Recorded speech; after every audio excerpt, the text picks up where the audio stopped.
The stars above Vera Prime shimmered with unnatural precision, arranged by ancient engineers to glow like a celestial crown above the crystalline palace. Its towers spiraled toward the heavens like frozen lightning, humming softly with energy, distilled from dying suns. The air tasted of minerals and ozone, crisp with dignity and age. Captain Dean Ashworth adjusted the cuffs of his formal Earthfleet uniform, the silver thread catching light as he stepped into the Hall of Convergence. The court was a marvel of alien design. Walls of translucent quartz pulsed gently with internal starlight, while hovering platforms floated effortlessly beneath a dome that showed not the sky, but the memory of it. Nobles from dozens of systems watched from tiered balconies, their robes like rivers of color cascading in silence. Vera Prime did not hold court often. When it did, galaxies paid attention. He had come for peace talks. Trade, diplomacy, a symbolic treaty between Earth and the Vetheran Empire. Instead, a red-carpeted path led him not to a table but to a dais of impossible beauty. There stood Chancellor Vex, tall and sharp-eyed, wearing a mantle made of meteor silk. "Captain Dean Ashworth," Vex said, his voice amplified by the architecture itself. "Earth is known for its logic, its tenacity, its courage. Let it now be known for its wisdom. Behold Princess Kira of the 7th House." There was a hush, a breath held by every being in the chamber. A melody played, delicate as frost forming on glass, and from behind a veil of luminescent mist stepped a woman sculpted like myth. Princess Kira's skin shimmered like polished opal. Her gown rippled like nebulae. Her eyes were bright and empty, perfect reflections, mirrors rather than windows. She moved like starlight walking on silk, her every motion choreographed to impress. "She is the jewel of our lineage," said Vex, his hands outstretched. "And today we offer her hand to Earth, to you." The court erupted into murmurs of admiration and envy. Dean stood motionless. The silence around him grew heavy. His eyes, however, were not on Kira. Just behind the platform, near the ornate columns, stood a woman draped in dark indigo robes. Her hands were folded. Her posture was not hunched but settled like stone that had survived 1,000 storms. Her skin, pale purple, bore the faint sheen of age, and her dark curls spilled over her shoulders with quiet defiance of fashion. She didn't glance up. She didn't need to. Dean felt it the moment he saw her depth, sorrow, and strength, woven into a quiet grace that made everything else seem like a performance. "I am honored," Dean said at last. His voice was clear, human, grounded. The court hushed, but I must respectfully decline. Gasps swept across the chamber like a solar flare. Nobles leaned forward. Kira froze, her smile faltering into confusion. "I do not seek perfection carved from expectation," he continued. "I seek truth." He turned fully, not to the throne, but to the woman standing in shadow. "I would ask for the hand of that woman," Dean said, nodding toward her. "If she would have me." For a moment, time stopped. The chamber, ancient and used to control, had no answer. All eyes followed his gesture. Some looked baffled. Some looked horrified. Vera looked up. Her eyes met his tired, startled, but impossibly alive. There was no hiding now. Her breath caught, and a tremble passed through her hands. 1,000 whispered protests hissed through the marble air. "She's a servant. She's too old. She's nothing." "She is everything," Dean said quietly. "In her eyes I see a soul that has loved and endured, that has chosen to remain kind." Vera's lips parted. Her hands lifted slightly, trembling. She stepped forward. Just once. Dne reached out his hand. She stared at it. The galaxy watched in frozen disbelief. Then, with the weight of forgotten centuries, Vera placed her hand in his. The chamber did not cheer. It shook. Power, ancient and unseen, stirred deep in the palace bones, not anger, not magic. Just a shift in something old enough to recognize that truth had been spoken and acted upon. The galaxy would never forget that moment. The garden was nothing like Earth's. The flowers here did not bloom in silence. They breathed, each petal gently inhaling the soft light that filtered down from VTHR Prime's twin moons. Their colors pulsed in harmony with the sky itself, violet, silver, blue, and an unnamed shade that shimmered between thought and memory. Beneath the bioluminescent canopy, Captain Dean Ashworth walked beside the woman the galaxy had already labeled his greatest mistake, Vera, clad in the same simple robes she had worn when he first saw her, moved slowly but with purpose. Her steps made no sound on the polished path of starstone. Around them, the garden whispered, the ancient flora seeming to lean in, as if listening. "I've never seen flowers respond to someone like this," Dean murmured, watching one bloom tilt toward Vera's passing shadow. "They know you somehow." Vera didn't respond right away. Her gaze was distant, fixed on a constellation flickering just above the horizon. When she spoke, her voice was low, almost reverent. "They remember." "Remember what?" Dean asked gently. She looked at him then, eyes filled with a storm of things he didn't yet understand. "Before they turned me into a servant. Before they silenced my name." There it was again, the slow peeling away of something buried, something too ancient for most to believe. Vera was more than she seemed. He had known it when he first saw her, felt it when her hand trembled in his.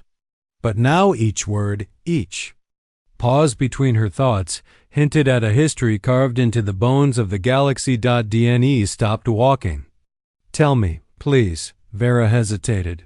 Then she reached out and pressed her palm to the trunk of a radiant tree. Its bark lit up, reacting to her touch, patterns rippling across it like neural fire. She closed her eyes. "When I was young, in a way your kind would call the first stirrings of time, the stars sang to me, not with sound, but with truth. They told me where to go, who to heal, what to protect. I was one of them, not born, but woven from their will." She opened her eyes slowly. "I was called Verithani then." Dean barely dared to breathe. The name felt wrong on his tongue, too sacred, too immense. It wasn't just a name. It was a title, older than empires. "What happened to you?" She turned from the tree and began to walk again, slower now. "They feared what I was. What I could become. Not just because I had power, but because I believed no species, no world, no being should be ruled by fear. The Stellar Council wanted control. I offered balance. They exiled me, broke my memory, and placed me here close enough to watch, far enough to forget. You remember now." "Pieces," she whispered. "More every day since you chose me." Dean felt a chill run down his spine. The implications were impossible. And yet, everything around him told him it was true. The court had called her a servant, but she moved like royalty. The plants bowed to her. The air shimmered where she walked. "You awakened something," she said, her voice tightening. "Something I didn't even know could still be touched. Not with your words, not with your kiss, but with your choice. In a place where perfection is demanded, you chose a forgotten thing, and the universe noticed." Before Dean could respond, a ripple tore through the garden. It was silent, invisible, but unmistakable. Vera froze. Her head tilted slightly, listening. "They know," she said. "Who?" "The council. The others, the ones who buried me. Something has changed." They felt it. A low hum rose in the distance, too regular to be natural, too cold to be part of the garden. Dean reached instinctively for his sidearm. "No," Vera said sharply, her voice cracking with sudden authority. "Weapons won't help. Not here. Not yet." She stepped. off the path, leading him toward a hidden alcove of vines and glowing stones. The garden seemed to open around them, revealing a quiet sanctuary within the sanctuary. She knelt before a shallow pool, its surface mirror still. When she placed her hands over the water, it shimmered and shifted, revealing not their reflection, but stars twisting, spiraling, breaking apart. "This is what's coming," Vera said. "Now that I've begun to remember, they'll send something to stop me. They always do." Dean knelt beside her. "Then let them come." "You don't understand," she whispered. "They won't send assassins. They'll send silence, memory eaters, beings older than war. If they find me before I am whole, they won't kill me, they'll erase me, every version of me, every trace of what I was." Dean clenched his jaw. "Then we'll get you whole." Vera looked up, a tremor in her voice. "Why, Dean? Why are you doing this?" He met her gaze. "Because I see you. Even when you tried to hide behind robes in fear. I see who you are and who you're meant to be." The pool pulsed once, glowing hot white for a moment. Behind them, the garden dimmed dot far above.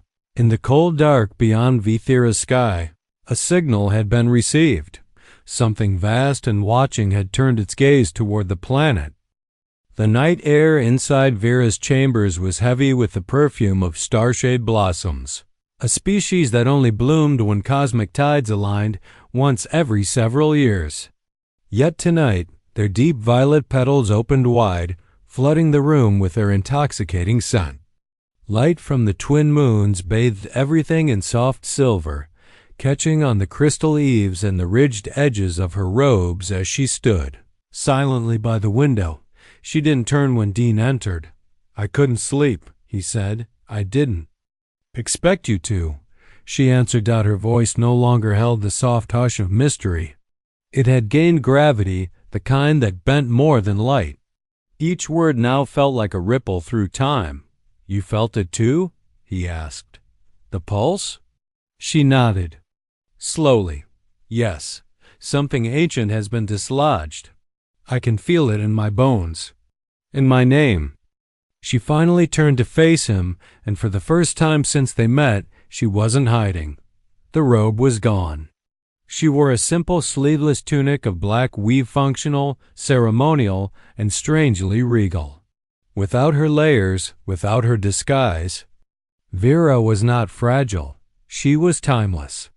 Her skin still held its soft glow, but now Dean could see the faint shimmer beneath it, as though her veins carried constellations instead of blood. "You said they might come for you," he said. "When? Soon. But that's not the danger." Her voice lowered. "The danger is me." He stepped closer, not flinching. "Explain." Vera walked to the center of the room. The floor responded to her presence, glowing faintly in lines ancient. Runes buried in the stone reactivating, whispering in a language Dian's translator chip couldn't process.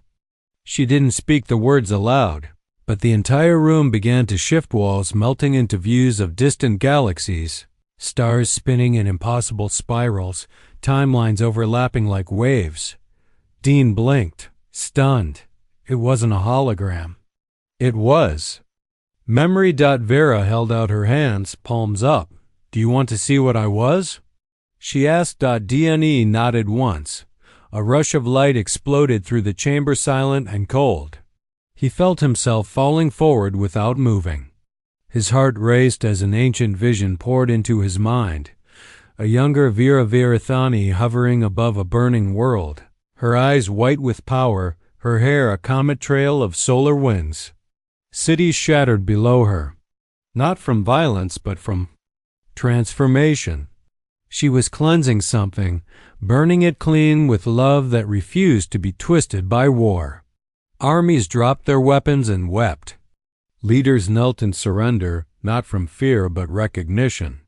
She had been a god once, a gentle, merciless god of revelation, and then betrayal from behind, a strike. The binding of her limbs in golden light, the stellar council, cloaked figures. with voices like rust and thunder.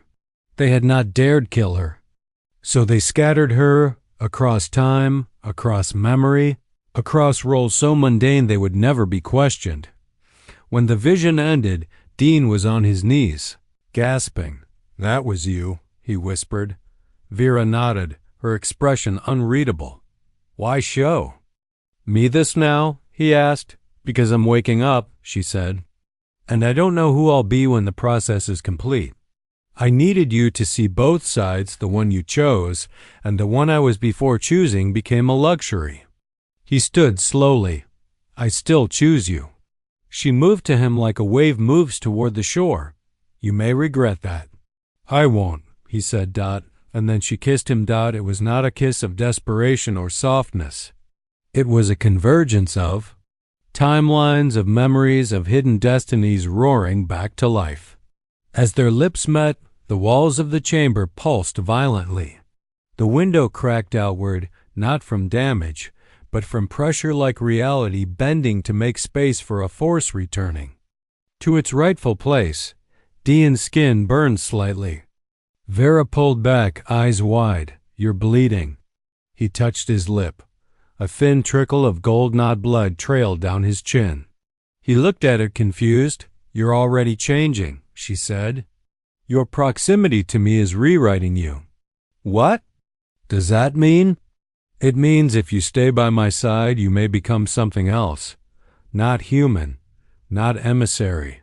Something between." Dean held her gaze.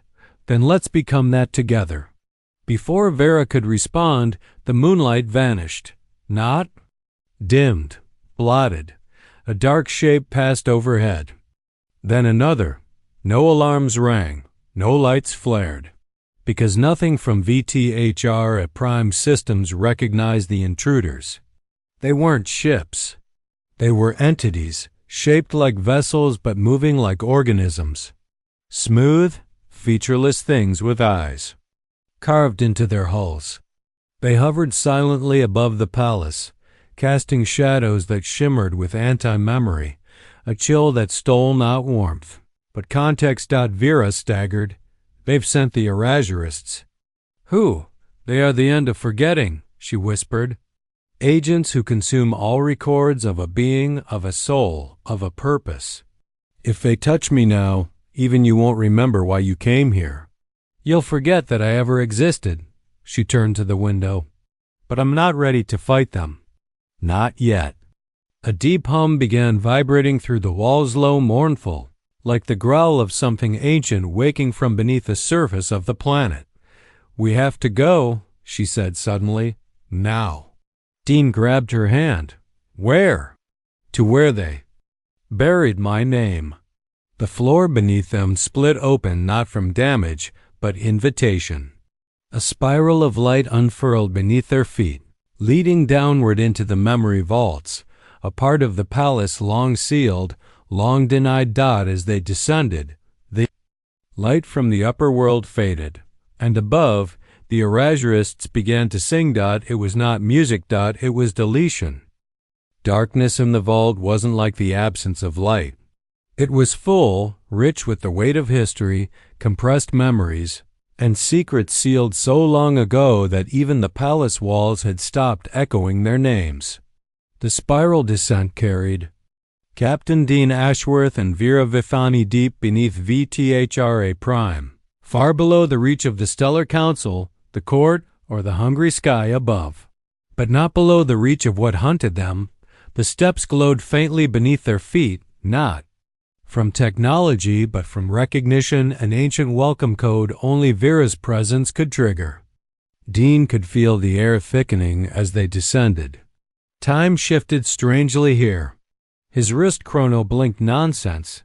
"We're close," Vera said, her voice low but steady. "Closer to the truth than I've been in centuries." The corridor ahead widened into a grand antechamber, its architecture organic and luminous grown, not built. Walls pulsed with subtle patterns, constellations buried in crystal, flickering faintly behind thick translucent panels. At the center stood an altar made of starbone, its surface engraved with Vera's real name and 7 dialects, each from a world she had once saved. As she approached, the altar reacted. Her steps echoed with purpose now, as if the very structure remembered its bond with her. Dean watched her raise her hands and press her palms into the engraved sigils. Light erupted, first blinding, then warm, then calm. The vault came alive. And so did the memories. A swirl of images flooded the space. Vera in a cloak of light, kneeling beside a dying sun to coax it back to life. Vera stopping a civil war with a single word. Vera weeping beside a child's bed, offering a lullaby. Made of pure starlight? These were not projections. These were truths returned. DNE stood still, overwhelmed. These weren't the tales of demigods. They were stories of sacrifice. Each act of power cost Vera something. A piece of herself, an anchor of her past. No wonder she had become so tired. No wonder forgetting had seemed like mercy. She turned. To him, glowing now, not just her skin, but her essence, casting soft golden light. "I remember," she said. "I remember everything." But there was no time for joy. The walls shivered. A hum, once distant, now pressed in like a scream without sound. The Erasurists had found them. "They're breaching the vault," Dean said, already reaching for his pulse weapon. It was useless against what they faced, but the gesture mattered. "No," Vera said. "You cannot fight these things with matter." She stepped forward, eyes narrowing. Her voice dropped into a tone Dean had never heard before, not a whisper, but a resonance. "I see you." The darkness responded. 3 figures emerged, humanoid in shape but made of negative space absence given form. Their limbs shimmered with static. Where their faces should have been were spirals of vanishing thought. With each step they took, part of the chamber dimmed, memories around them fading into oblivion. One spoke without speaking. "Return to silence, emissary. Your light has lingered too long." "I was betrayed," Vera replied. "Not extinguished. Irrelevant. You remember now. You are unstable. Dangerous. DNE stepped in front of her. She's dangerous to tyrants. That's the problem, isn't it?" The creatures paused. They turned toward him. Dean felt something tear at his thoughts, like fingers flipping through a book too quickly, looking for pages to rip out. He gritted his teeth. "You can't erase me. You are peripheral." "No," Vera said, stepping beside him. "He is central. His choice is the reason I remember. His heart, his defiance, is the spark that woke me. Without him, your chains would have held." And then she lifted her hand. Starlight flared, but this was not the light of destruction. It was the light of remembrance. The vault flooded with radiant warmth, and the memories etched in the walls grew solid. Stories reasserted themselves. Truth became armor. History rejected erasure. And the Erasurists screamed. They recoiled, but not from pain, from presence. "Begone," Vera commanded. "This vault remembers me now, and memory is your end." The negative forms twisted. They tried to lunge, but the altar rose, spinning symbols in every direction, casting a cage of pure narrative around them. Stories, once forgotten, wrapped around the invaders like chains of starlit thread. One by one, they vanished, not dead, but denied access to a world that now remembered its guardian. When silence returned, Dean fell to one knee, dizzy. Vera caught him, her hand steady, glowing. "You fought them," he gasped. "Not with weapons, but with memory. They feed on forgetting," she said. "But now the galaxy begins to remember." She helped him stand. "There's more to do. The others must awaken. Emissaries like you?" She nodded. "Sisters, brothers, beings who held the fabric of civilization together before the Council rewrote history. They're imprisoned, scattered. We have to find them." And we're out of time. He looked around. So, what now? Vera walked to the edge of the altar. She placed her hand upon the surface once more. From the starbone structure, a map. Unfold, not digital, not holographic, but made of constellations living. Shifting markers of where her fellow emissaries were buried. They'll be coming, she said. The Stellar Council. They won't send shadows next. They'll send armies, diplomats, assassins, prophets, lies. Dean smiled grimly. Let them come. She turned to him, warmth returning to her voice. I'll protect you. No, he said. We protect each other. Then, far above, alarms began to wail. The palace had finally noticed the intrusion. But it was too late. The vault doors opened once more, this time revealing a new path, a corridor of starlight, a beginning, a return, the rebirth of the impossible. The corridor of starlight opened into a world untouched by war, untouched even by time, a sanctuary suspended between gravity and myth. As Vera and Dean stepped into it, the floor beneath their feet shimmered with translucent panels that responded to Vera's presence, whispering in languages no longer spoken, etching fragments of her name in trails of light around them. Galaxies spun in slow rotation, not as projections, but as living echoes, windows into memory, possibility, and prophecy.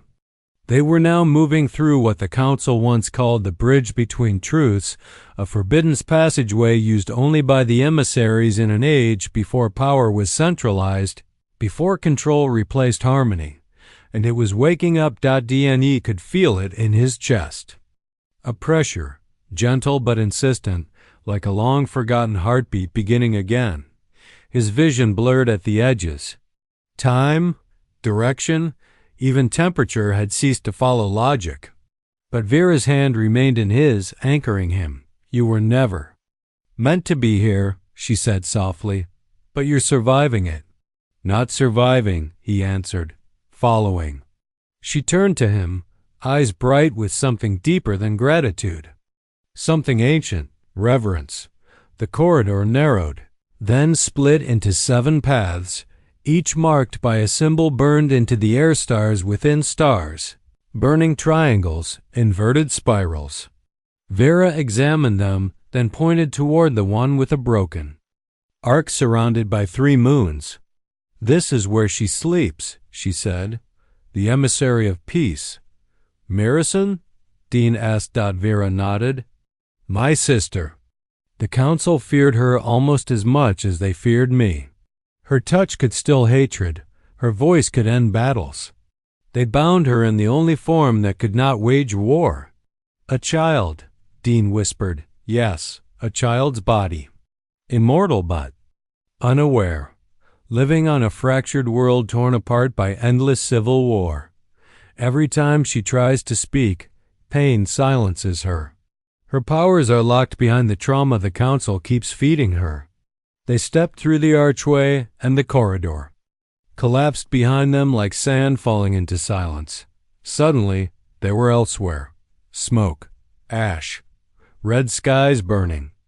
Dean covered his mouth as they emerged into the war-torn world of Kelios, a planet of shattered cities and broken tribes. The air reeked of scorched metal and despair. Children carried rifles. The dead lined the roads, covered not with cloth, but with flags of fallen causes. Vera looked around with sorrow etched in her face. She's here, she said, buried somewhere inside all this rage. Sirens howled in the distance. Gunfire stitched the sky with heat. But amidst the chaos, a small garden bloomed completely untouched. No guards. No barricades. Just silence. They entered the garden and found her. A small girl, no older than 9, sat cross-legged on a smooth stone surrounded by white flowers that didn't grow anywhere else on the planet. Her eyes were closed, her breathing slow. Her hair was tied with golden string that shimmered with suppressed divinity. On her wrists were bands of null steel council forged to suppress her cosmic essence. When she opened her eyes, they were vast. Not in size, but in depth. "Verithani," she said, her voice barely audible. "I've come to free you," Vera replied, stepping forward. The child flinched. "Don't," she whispered. "They'll hear you. They always hear when I feel hope." Too late. DNE spun at the sound of approaching fire. Not soldiers. Council shades. They burst from the tree line, 5 of them, moving like liquid metal, eyes like dying stars. These were elite sentinels, designed not to kill, but to prevent memory from forming. Their presence eroded meaning. DNA's memories of Earth flickered at their approach. He couldn't remember his father's face, the name of his home city. "Don't let them touch her," Vera shouted. The shades moved for the child. Dean charged without hesitation. His pulse weapon did nothing. He threw it aside and tackled the first shade, driving it into the dirt, shouting as his memories burned around him. The second lunged for Mirison, but Vera stepped between them. She didn't use force, she sang. A single note, perfect and devastating, erupted from her lips. The air quaked, the trees bent. The shades froze not from power, but from recognition. They remembered her, Verithani, emissary of the stars. The song continued, layered in harmonics that bent the very air. The null steel cuffs around Mirison's wrists cracked, then shattered. The little girl cried out once, sharp, like a planet being born. Light exploded from her chest. Pure white. Every gun on the planet turned to rust. Every soldier on Kelios dropped their weapon. Stunned. And then they wept. One by one across every battlefield. Hardened killers remembered the faces of those they had lost, the children they once were, the peace they once dreamed of. Vera caught Mirison as the girl collapsed into her arms, now glowing. Older, returning to her true form. "You came for me," she whispered. "Of course." Vera replied, "Your love made it through." Mirison said, her hand resting on DNA's chest. "He makes you stronger." Vera looked at Dean, her voice soft. "He makes me whole." The sisters embraced. And in the sky above Kelios, the clouds opened. Ships descended, but not to wage war. Refugees came forward, not as factions, but as families. Kelios was at peace, for the first time in centuries, but the silence didn't last. Far above, hidden in a void between galaxies, a new figure watched. High Counselor Thex, reptilian, timeless, and filled with fury. He crushed a crystal viewer in his claws. "If she awakens another," he growled, "our reign ends." A voice behind him, cold and quiet, spoke. "Then let us bring the end to her." Elsewhere beneath the stars, Dean held Vera's hand as the wind swept through the newly healed fields. For a moment, all was still, but peace was never meant to last. The sky above the prison moon of Xerion was cracked with storms, lightless, hungry storms that moved in silence and bled shadows across the void. No celestial body dared orbit near it. No trade route passed through its quadrant. Even the stars seemed to flicker in hesitation when glancing its way. It was a place the galaxy had forgotten by design, locked behind classified coordinates and erased star maps. And it was here that the emissary of justice had been entombed. Vera stood at the edge of the shuttle platform, cloaked in light that flickered and surged with each step she took closer to the surface. Dean stood beside her, his armor scorched from their last encounter, his human eyes exhausted yet unshaken. Behind them, Mirison hovered, barely touching the ground. Her rebirth on Kelios had unlocked her power, but the strain still left her. Fragile, her energy scattered like dawn through mist. "This is where they cage Selkai," Vera said. Her voice didn't echo here. Xerion didn't allow echoes. They feared her more than any of us. "Why?" Dean asked. She judged without hesitation, without permission. And her judgment couldn't be bought, manipulated, or stalled. She held the power to bring reckonings even to those who ruled. Dean looked out at the jagged terrain. The prison moon was built not of stone or steel but of broken promises. He could feel them humming beneath his boots, echoes of confessions and condemned truths. The group entered the subterranean descent alone. No light accompanied them. The air was dry, metallic, charged with something Dean couldn't explain. The path wound downward like a corkscrew into the planet's hollow heart, guarded not by doors, but by memories. Each turn took them deeper. Into the void, into the raw, unfiltered history of pain. They finally reached it. A black chamber with 7 vertical pillars encircling, a floating throne of null matter. There, suspended between time and substance, was Selkai. She looked human, but only barely. Her skin was ink black, glistening like obsidian under pressure. Her eyes were closed. Her arms extended outward, wrists shackled by gravitic rings that pulsed with agony. Around her hovered fragments of law-literal words, broken phrases, etched into shards of light and frozen mid-air. "She's not asleep," Marison whispered. "She's been awake for 300 years. Dean swallowed hard. "That's not possible." "She hears every lie spoken in the galaxy," Vera said. "Every distortion, every unjust act. She listens to it all and still endures." Vera stepped into the circle. The room darkened further. A whisper came not from Selkai, but from the pillars. "Do you come to judge or to be judged?" "Neither," Vera said. "I come to release my sister. You are complicit. You left her." "Here, I was broken," Vera admitted. "But now I remember. And I will not leave her behind." The pillars ignited. Beams of light slammed into Vera's chest, pulling her memories from her body. Dean shouted, running forward, but Marison held him back. "She must face it," Marison said.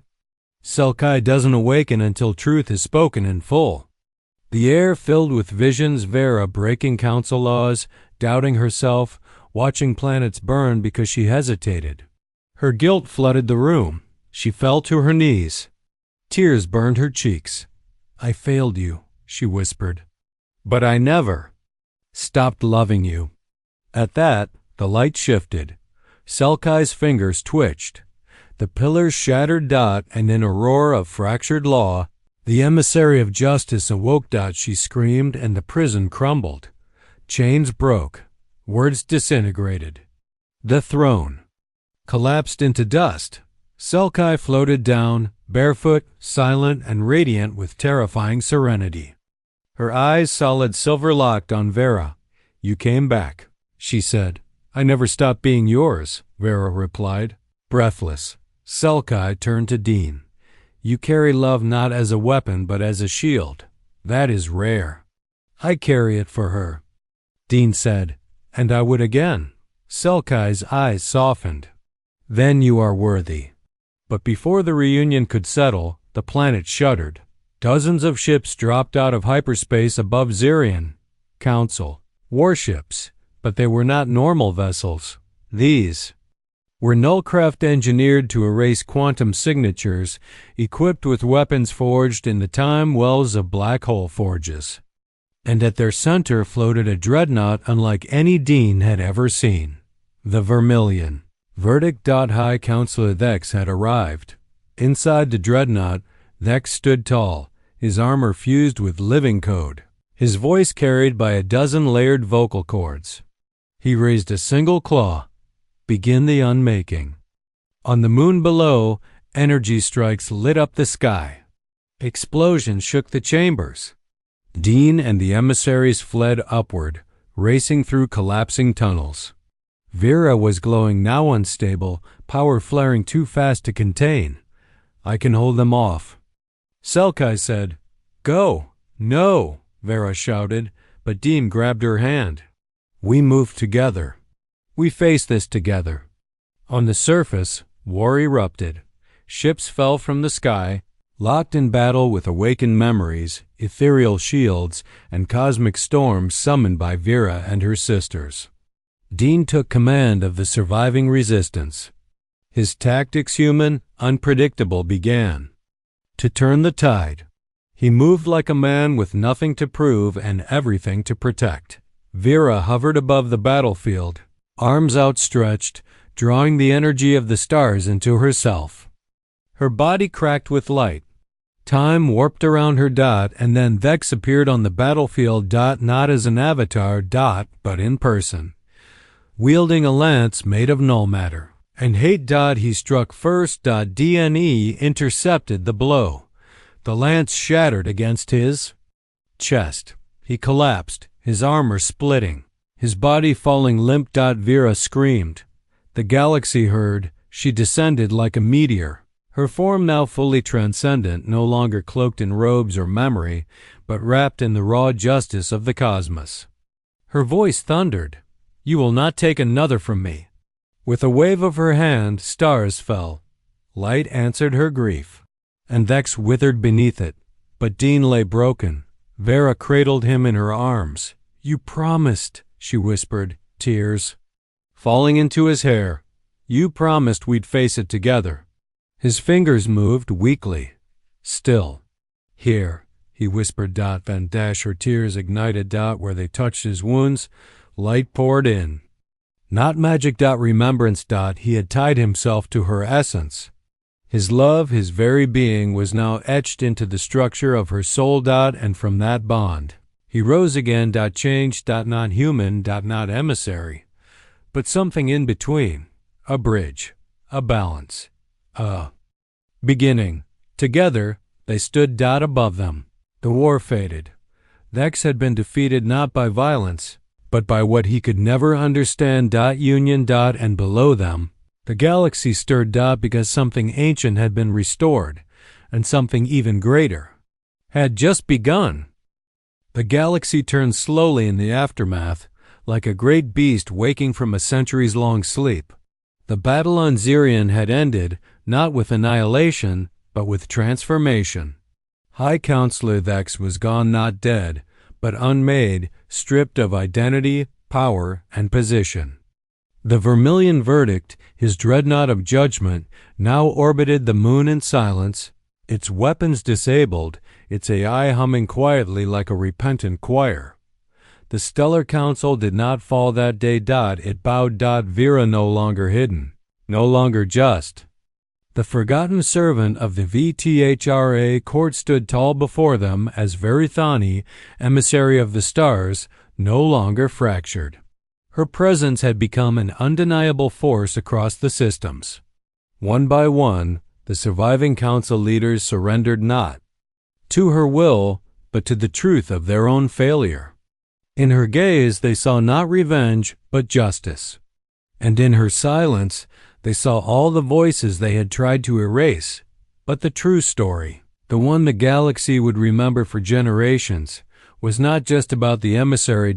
It was about the man who had chosen her when no one else could even see her. Captain Dean Ashworth had become something more than human, but he did not abandon his roots. His heart still beat with Earth's quiet resolve, its stubborn kindness. He walked beside Vera not as her protector or her subordinate, but as her equal, the bridge between the divine and the mortal, the cosmic and the ordinary. Together they began the Great Awakening, from the moons of Andari to the ruins of the Kievima. Chiral and Deep, Vera and Dean traveled with Mirisa and Selkai and the other emissaries they would soon free. At each location, they unlocked a part of what had once kept the galaxy in balance, a living code of wisdom, compassion, memory, and courage. The emissaries were not gods. They were guardians of harmony, born when the universe first dared to dream of fairness. On the death world of Paraxis, they found Ali, emissary of reconciliation, still bound in molten chains beneath the crust. She wept when she saw Vera and Dean. "You brought love into this again," she said. "That changes everything." In the eternal twilight of Drenhel, or Rune, the emissary of truth, was freed from the simulation prison where the Council had trapped her consciousness in an endless loop of false realities. When she awoke, she whispered, "You broke the lie, because you loved her." But not all of the emissaries could be saved. On the far edge of the void rift, they discovered the shattered essence of Moro, emissary of mercy, who had tried to hold back the darkness alone and had burned herself into dust. Vera fell to her knees, sobbing as Dean held her. They built a starlit shrine in her memory, and from her ashes grew a field of golden flowers that would spread across the stars in the years to come. Seeds of memory. And still, there. Love deepened. Not in grand declarations, but in the quiet moments, planting gardens together in the rubble of war-scarred planets, sitting in silence as distant galaxies spun like slow-turning songs, adopting orphan children from across the species of the stars, raising them with stories not of weapons or conquest, but of seeing someone when others looked away. Vera aged slowly, if at all. Dne aged differently. His skin carried traces of starlight now, a faint glimmer under his freckles. His eyes reflected constellations that didn't exist yet. He remained mostly human but tethered to something far greater.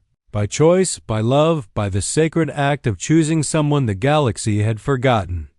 On the first day of the new Galactic Accord, representatives from thousands of worlds gathered on a floating continent forged from the remnants of Zirion. No thrones were built. No weapons were displayed.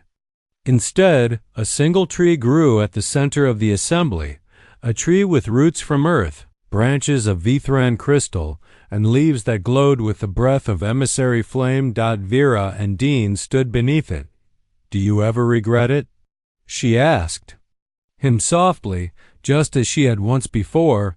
He smiled, now with a streak of silver in his beard, his eyes still sharp. "Not for a second." Vera turned to face the assembled worlds. She did not speak of domination. She did not crown herself queen. She simply said, "We remember now. All of us, and we will not forget each other again."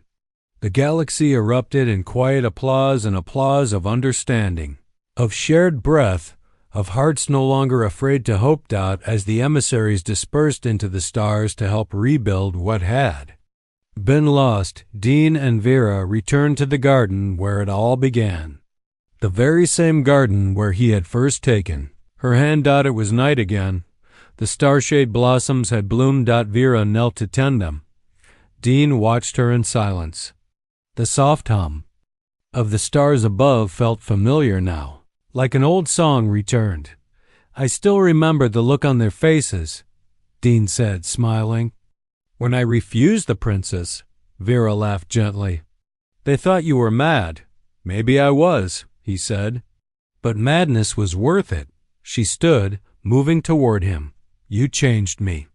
He shook his head. "You remembered yourself." "I just stood by you while you did." She leaned into him. "You didn't just stand by me, Dean. You saw me when no one else dared to look. You chose me, and that choice reshaped the stars." He kissed her softly. And the stars responded, blinking. In time, singing faintly across space. A song that would ripple into future generations, etched into the bones of children who would never know a time without unity, without emissaries, without Earth's quiet courage. A song of love chosen over perfection. Of justice chosen over vengeance. Of memory chosen over silence. And of a single man who looked past all the galaxy's illusions and chose her.